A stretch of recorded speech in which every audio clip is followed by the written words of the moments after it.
Today's show is brought to you by GoDaddy. Buy your own domain name, build your site, or use any of GoDaddy's business tools and save 30%. Just go to trygodaddy.com/HWT.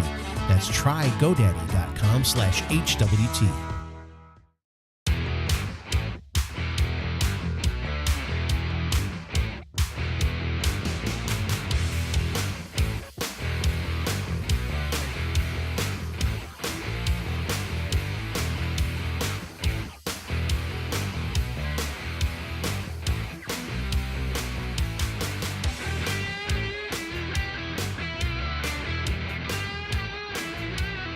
Hey everybody, welcome to Hey We're Talking.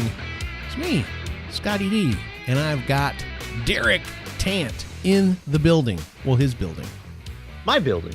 And, oh, hi Scott, how you doing? Pretty Glad good. to hear it. Yeah. Yeah, and I guess we're Bobless again. Yeah. Bob's still doing stuff, His but that's okay, His because secret probably mission next is week. taking much longer than we expected, but that's okay. Yeah, because probably next week you're going to be without me. Probably. That's because you're working like 5,000 days in a row. It's only 7. Okay. Man. But it's like 7. That's like hard-earned 7 days in a row. Working nights.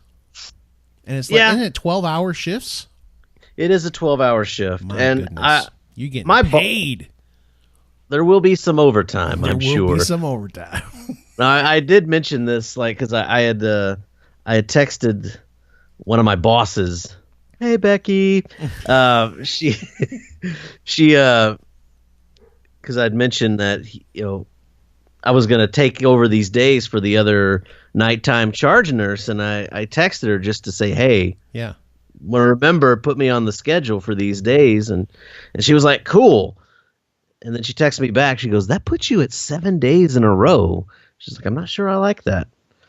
And I was like, well, because she's kind of new to the, she's coming from a bigger organization, so she tries to watch for stuff like that. That's nice of her, though.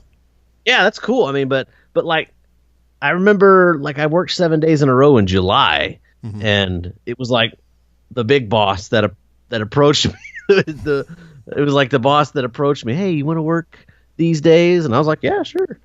And so they approached me to work the 7 days in a row before. Okay. And now I'm going to them saying, hey, I'm willing to work 7 days in a row. And so now they're like, I don't know about that. And so she was kind of hesitant to do it. And then she said, I'm going to clear it with Linda. That's the big boss. Hey, Linda. Not that Linda's watching or listening or anything. You hope Linda's not watching or listening. Who knows what you could get in trouble for? No, I'm not violating HIPAA. I'm not violating EMTALA. I'm not violating any of these fancy acronyms or anything like that. You got to be afraid of everything these days. You got to be afraid of every word that comes out of your mouth.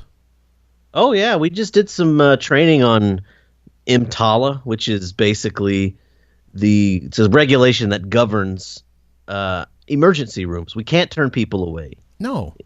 That is, by the way, that's something that you will hear a lot of people say in debates about healthcare.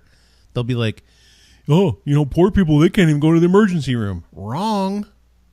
You can't turn someone away from the emergency room. I mean, it's very expensive and it's a drain on people and it's not fair, and we could go into the whole debate. But yes, but you can't turn them away. Well, EMTALA states that if someone shows up at the emergency room, we have to provide them with the doctor has to provide them with a medical screen, and we have to provide, if the doctor determines that they have an emergency, we have to provide stabilizing treatment. Yeah. Regardless of cost. Yeah. Regardless of their ability to pay. If somebody walks in with their finger cut off, you have to help them, even if they don't have insurance, right? Absolutely. Absolutely. Although, would you send them somewhere else if they had their finger cut off? We would transfer them to the appropriate facility. And that's would you put their pinky on ice and put them in a truck and send them somewhere else? I would probably put it in a like a specimen cup with normal saline, with some sterile saline in it. Okay. I don't know if I would. I don't in the think movies they always put your, like, if you cut something off, they put it on ice. I don't think you're supposed to ice it down. I don't think you're supposed to apply it directly to ice because that can damage the tissue. Like Yeah, I would think that you could frostbite the dead finger that they're trying to sew back on, right? Yeah, I think so. That's good advice. See, listen, you come to this show, we can teach you some stuff every once in a while. I like that. That's good to know. Yeah. And I've seen my fair share of severed fingers and things. I have, I'm sure you have. So I think we've done that. I think we just kind of put it in a specimen cup, and and here you go. Take this.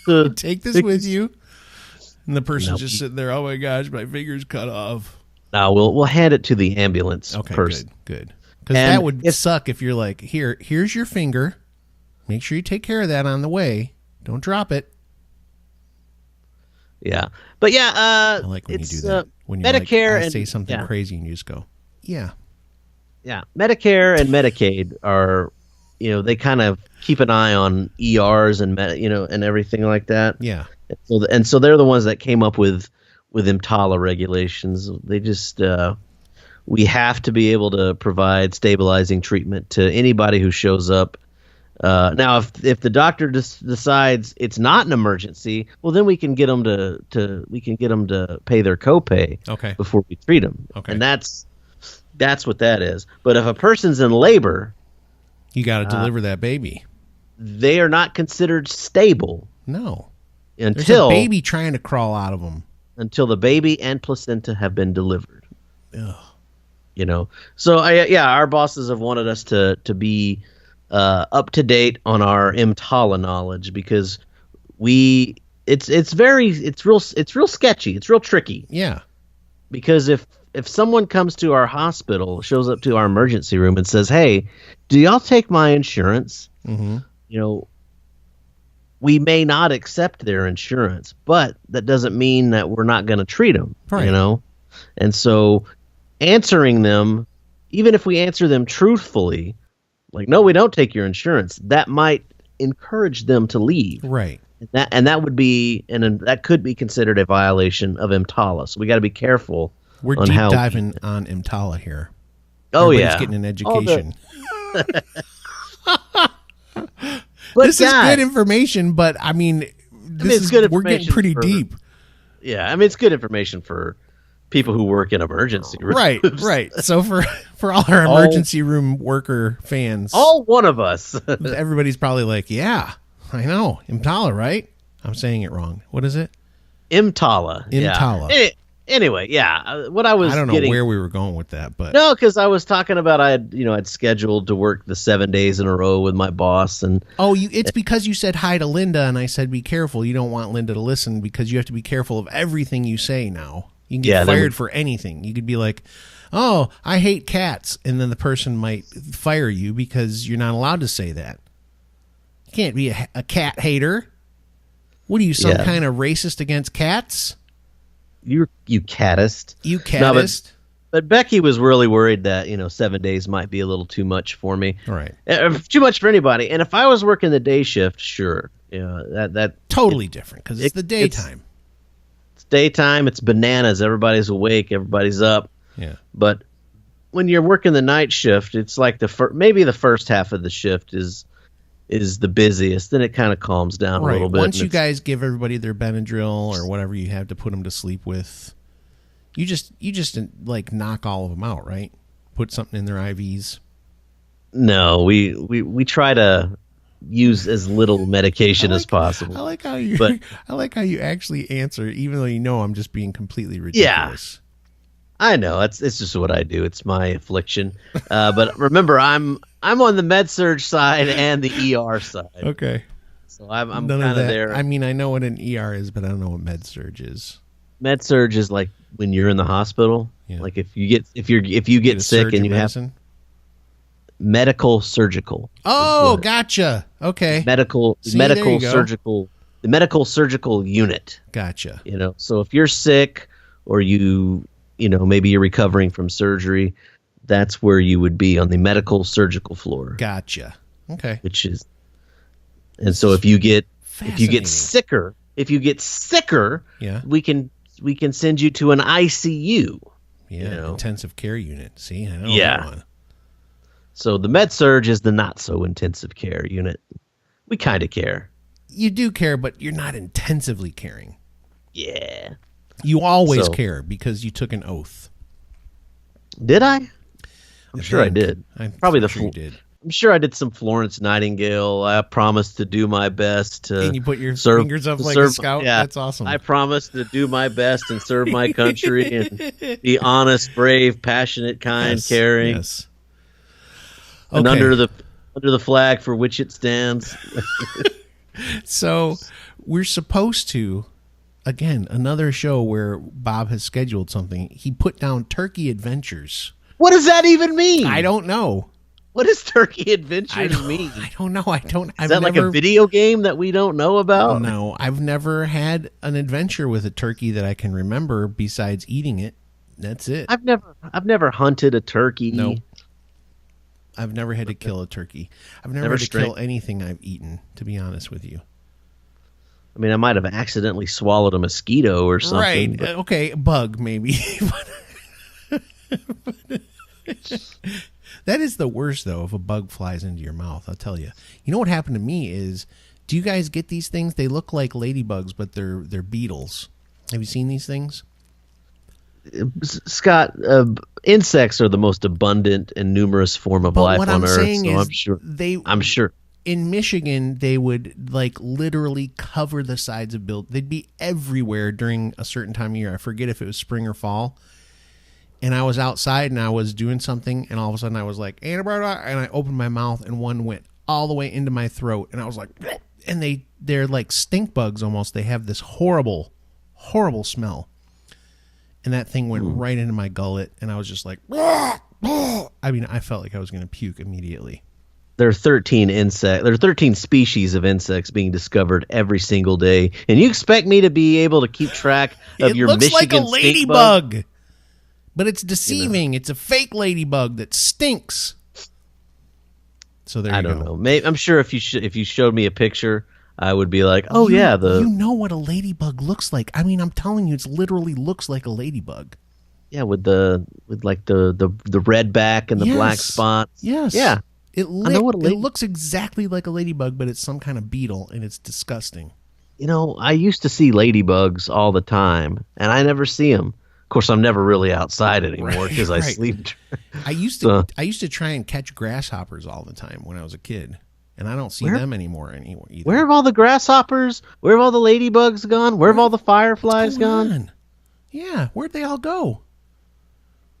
Maybe temperatures. Maybe temperatures are changing. Boy, don't get me going on that. Good grief! Come on, Scott. The evidence is around you. Good Lord. Somebody help me. Speaking of turkeys. Yeah, I don't know what to talk about with Turkey Adventures. We're going to do it. I mean, we're going to talk about it. It's on the spreadsheet. We have to talk about it. So we have to talk about turkeys. Okay. I got you. I got it. Don't make it a long story because we literally have like 2 minutes before the break. But tell them to get it going. It's not a story. I'm going to ask you a question. Okay, go. How many turkeys a year do you eat? Or do you roast or I'm whatever? I'm going to be honest. I think I only do turkey, like an actual turkey, at Thanksgiving. Just at Thanksgiving? That's it. Not Christmas? Nope. No. Yeah, I don't even know if there's a special meal that I used to do at Christmas. I know that there is. I think my mom probably did like honey baked ham or something like that, or just like a ham, or there were foods consumed. Let's put it that way. Yeah. See, when it's my parents, that we've always would do turkey and ham at Thanksgiving and at Christmas, rolls, gravy, cranberry sauce shaped like a can. What else? Pies, the whole deal. Yeah. But at my mother-in-law, I think maybe they only do turkey one time. And the other time they'll sometimes do like something interesting, like we'll do like tamales or enchiladas, that we do some sort of Tex-Mex. See, that sounds awesome. I would love to do something like that. That sounds exciting to me, rather than just doing the standard. I have to do turkey on Thanksgiving. Gotta. Oh yeah, love the turkey. Although Mom and Dad are going to be here. In fact, as we're recording this, they're here. Not really, but they're here, and I'm getting a honey baked turkey this year. Interesting. They're good. I've had them before. Did those a long time ago, but it's more about just like not having to do a lot of stuff. Like, because Mom and Dad are coming, we just decided we're not going to like do a whole big turkey thing, and we're just going to make a couple of things together and make it easy. Okay, let's take our break, and then we'll discuss a little phenomenon that I've just thought of just now. And when we come back, be dropping some bombs, some turkey bombs. Some turkey bombs coming up. Fast, simple, and affordable. That's what registering your domain name with GoDaddy will be. Fast, simple, affordable. And if you listen to this show, Hey, We're Talking, you know you're getting a discount, 30% off, if you go to trygodaddy.com/HWT. Again, 30% off. All you have to do is go to trygodaddy.com/HWT for 30% off your domain name and other business services provided by GoDaddy. Hey everybody, it's Scott from Hey, We're Talking. You've heard us talk about Gamefly.com before. The basics are this. They've got over 8,000 titles for every gaming platform you can think of, and they're giving you a 30-day free trial. That's right, 30-day free trial for you, the listeners of Hey, We're Talking. You want to play video games? You want to be a champ at video games? Go to gameflyoffer.com/HWT. That's gameflyoffer.com/HWT for your 30-day free trial. And we're back. And Derek's about to drop a turkey bomb. Okay. And I even thought of something else about because we said turkey bomb. Yeah. And now there's the phenomenon lately of deep frying turkeys. That's been the big thing. I would like to do that. And there's a lot of people who, you're not supposed to do that with a frozen turkey. It causes it to explode. Yeah, do not do that. I did frozen chicken wings one time, and I learned my lesson because I was going to make buffalo wings, and I just took the wings out of the freezer, put them in the fryer. Oh, my gosh. I'm lucky that I didn't get literally molten oil sprayed all over my body because it did. It just kind of went everywhere. Yeah, we don't need to see any Thanksgiving injuries in the emergency room. Yes. Anyway. The or you'll end up in med-surg. Yeah. Well, you'll be on the med-surg floor. Actually, you'd probably be transferred to the burn unit. Oh, that's a bummer. Don't talk about burns. Okay, go ahead. Turkey bomb. So, the turkey. I'm 37 years old. Yeah. I'm a man. Yeah. I'm an independent man. You identify as a man, yeah. Yeah. No, I am. Yeah, I don't. Well, I just, want to make sure everybody feels comfortable. Go ahead. Yeah. I have only cooked one turkey in my life. Like, me personally doing it. Okay. I did. And I just wonder, is that a thing? Because, my mother or my mother-in-law has always done it. They've always cooked the turkey. And we're always going somewhere. Yeah. I don't host. We don't host Thanksgiving here in this house. We always go to the bigger house, to, where, like my parents' house, where they're always hosting Thanksgiving. They always get the turkey and, they're always like, bring pumpkin pie and some rolls, and that's kind of what we do. Okay, here's some rolls. Here's some. That's I feel like that's and maybe, so you guys, you have a son who lives with you, and so this is not completely the same thing, but I feel like usually, again, so my brother does Thanksgiving in Michigan.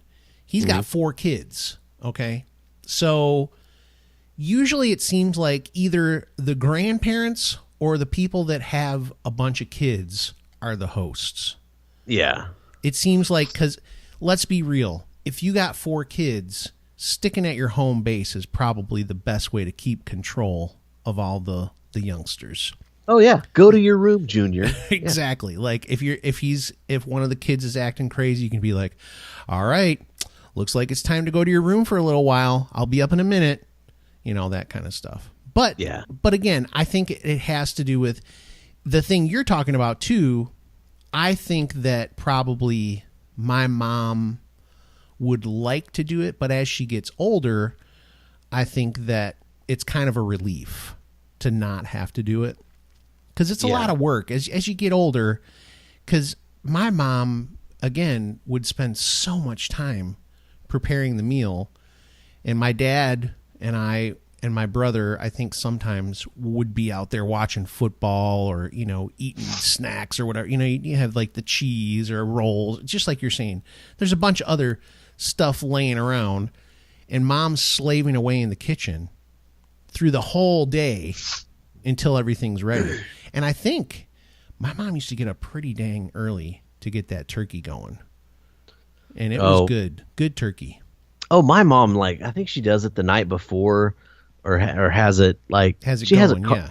It's carved up, ready to go, like, when we get there. It's already good to go. That's the funny thing is usually the dad would be the guy who carves the turkey. Mom does all that stuff, and then the dad will be like, especially like if you watch movies and stuff, the dad's always like, okay, time to carve the turkey, everybody. Yeah, we never had that. She would just kind of pick it apart like in a kitchen and then put it into a little platter thing for people to get, you know, like a little buffet spread. Yeah. You know, like everybody serve yourself, you know, you get the rolls and the dressing and the gravy. Yeah. How many people like on average show up to your Thanksgiving at your mom's house? Well, it could be anywhere from, I think this year it'll be like 5, but sometimes we'll have, I mean, maybe 6. You know, we might have 10, 12 sometimes. Yeah. Just depends on, you know, we got local friends and family, and you know, my parents' house is usually kind of a beacon. I think we're going for the early meal, like 1 o'clock, but I think they're doing it again like later on, and there's going to be other up on that Thanksgiving. That's sweet, dude. Double Thanksgiving. I like it. But see, I think that there's probably a lot of guys, probably in their 20s, into their 30s, maybe even into their 40s, who have never hosted Thanksgiving, because I've never hosted it, but I did cook the turkey one time, which, by the way, not a big deal. You know? I let the oven do the work. Like when the first time that I did it, I can remember, first of all, now they have stuff that's so easy. Like there's actually these ones where you can buy now, like it's a turkey in a bag thing, and you shove the whole thing inside the oven, inside of like a dish or whatever. You don't have to do anything, literally anything. You thaw it out. It's in this bag. It's got like seasoning all over it and stuff, and you just cook the thing. It's in a special oven bag. You don't even have to do a thing. Yeah, and there's like a little thing that pops up whenever it's done. Or I think it had that. Yeah. So it's not that hard. But the first time I did it when we lived in Ohio, I was very worried that I was going to mess it up. Very worried. Yeah, but I think this year, because I have that pellet grill. And the turkey cannon.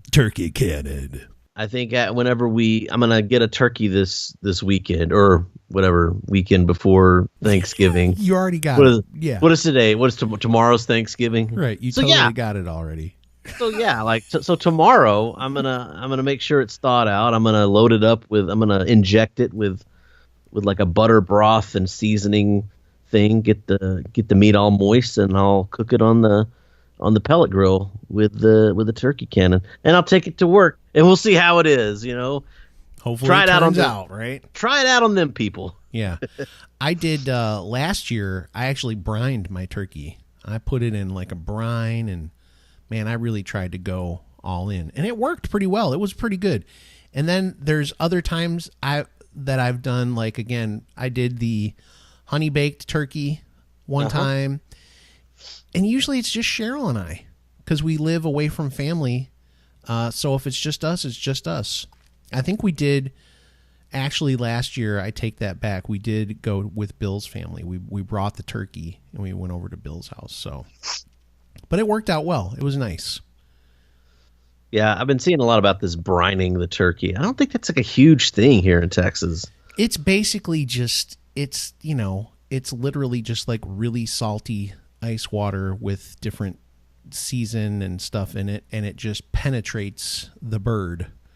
Yeah, I feel like these turkeys are already kind of, you see all these warnings like, 14% so and so mix. So you think they're already kind of pre-brined to begin with. They're already kind of halfway preserved anyway. Well, it tasted it had a very good taste to it. I'm not gonna lie. I think my brother brines them too. So it's a thing. But yes, it's an extra step. Yeah, I've been reading up on that, and I don't really think I have the room. I just put it in my fridge igloo cooler. Oh, and just put the top on it. Well, it was precarious though. I'm not gonna lie. It had the potential to get very messy, but it ended up working. I think I'm just gonna inject it with butter and broth or something like that, and then smoke it and see how it goes. Here's my turkey adventure from last year. So here's the thing I didn't do before I put it into the brine. And I don't know if anybody knows this. Here's a little pro tip. First of all, don't say pro tip because it's stupid, but here's a pro tip for you. Inside the cavity of the bird, there's stuff. Yeah. There's like a neck and heart and who knows what else. Just gook that you're not going to want to eat. Stuffed up inside there. Yeah. I didn't know that. And I just shoved it all in the brine. And then the next day, part of the problem is you want the brine to get into the cavity. And I got all this junk rammed into the middle of it. And I was like, dang it. It's always like classic Scott to forget like one minor thing and then hate that you messed it up. Yeah, folks, check your cavity. I don't read the rules. Like if there's instructions for things, Cheryl's all like, did you read the instructions? And I'm like, no, I didn't read the instructions for it. I just got to put it in this thing. And then, later I'll be like, crap, there's a neck inside of its butt. Yeah.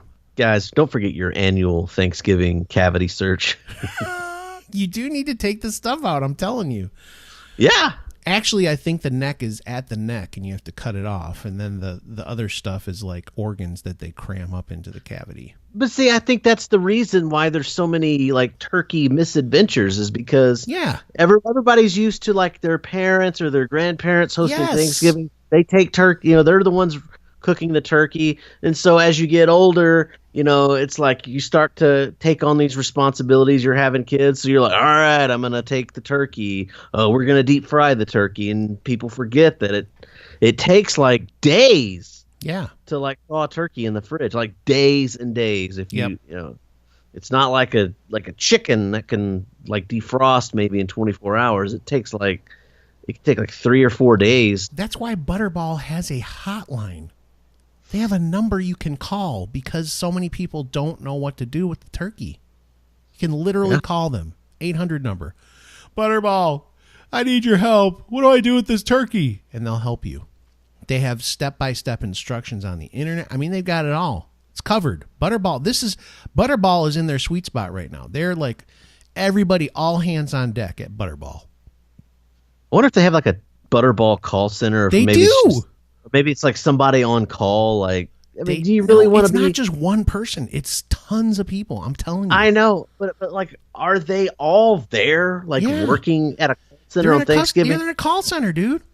Or would it be like, you're at your home, and they got like, they could do cell that. phone. They could. I think that. See, I could do that. Like, I could be at the house watching like the Cowboys game and. My cell phone goes off, Butterball hotline, and it's like, fumble, come on, Dak. No. And it's like, yeah, what's going on, man? Oh, my turkey's frozen. What do I do? It's like, all right, I need you to go run it under your tap water for like 15 minutes. Just run it slow. Should thaw out in like 15, 30 minutes. I don't know, but I feel like this information is incorrect. I don't know, but I'm not a certified Butterball. I know they would put you. That's the thing. You have to go through training. They would set you up. Listen, I did a job where I did customer service from home, so I know what this is like. And you're not just sitting around watching football games. I'm going to tell you right now. Yeah, it's but busy. I don't think that these guys are these Butterball experts on Thanksgiving are going to be hanging out at a call center. They're probably like at least at their home. No. Or something. They're probably working on Thanksgiving to make sure that you can have your turkey. Yeah, Isn't but they're sad? probably at home too, like just taking calls while Butterball customer service employees, please let us know what it's like. I bet you there are horror stories of these poor people having to work on Thanksgiving. Yeah, but where's Butterball headquarters? Like, I don't know. Google it. Where would they set up? I don't know. We'll have to. We'll let you know. We'll let y'all know. This is so funny. This is part of the thing that I love about our show is that it literally can just go. Some people will probably be like, this show, they don't stick to a topic. But I love that we just got to the point where we're debating what Butterball customer service operators are doing on Thanksgiving. That is fantastic. That's fantastic podcast material right there. Yeah, I mean, while we're patting ourselves on the back, I guess when we end the show, I'll actually look this up. I'm telling you, it's funny. It's fun. We could keep talking about this and find out information. I would love to track down a person from Butterball that does this. They would see, but again, they couldn't talk to us about it if they still work there. We'd have to have a former employee. You can't talk about it. We already talked about it. You get in trouble for too much stuff, man. You can't get away with anything anymore. I don't know, man. Like maybe if we called them like maybe at 7 a.m. on Thanksgiving Day and just be like, hey, like what's the best seasoning? They would already be busy. They would be like so in a hurry to make sure they got you figured out and moved on to the next call. I'd be like, listen, Angie, are you in a call center or are you like in your home? And she'd be like, hey, creeper stalker, I'm not going to tell you where I am. That's actually funny that there were so many people when I worked for Apple. So when I would have people call me about iPhone stuff, they always wanted to know where I was. Where are you working at?